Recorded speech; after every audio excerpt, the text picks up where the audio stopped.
এর দলিল, একটা লড়াইয়ের মানে কুর্নিশ করার মতন গল্প। বেলাদে এমন একটা গল্প, একজন নারী যে কোনোদিন হার মানেনি এবং যে হার না মেনে নিজের পায়ের তলার জমিটা শুধু শক্ত করেনি, যে নারী নিজে কোনোদিন দাম্পত্যের সুখ পাননি, দাম্পত্য জীবনে প্রতারিত হয়েছে, তিনি লক্ষ লক্ষ কোটি কোটি বাঙালির ঘরে বেলাদের রেসিপি হয়ে থেকে গেছে।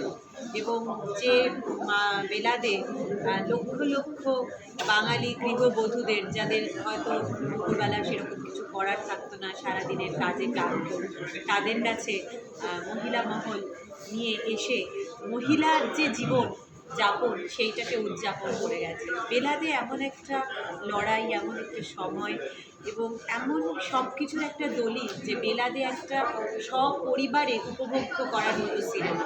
এবং প্রত্যেকে লড়াই করতে চাই, আমরা প্রত্যেকে চাই যে লড়াইটা জিতব। বেলাদে শেখায় যে জীবনে কখনো কোনো মোড়ে হার মানতে নেই, প্রত্যেকটা মোড়ে নতুন জীবন আছে, সেই জীবনটা উদযাপন করতে হয় এবং লড়াইটা লড়েই নিজের নামটাকে জয়ের খাতায় লিখতে হয়।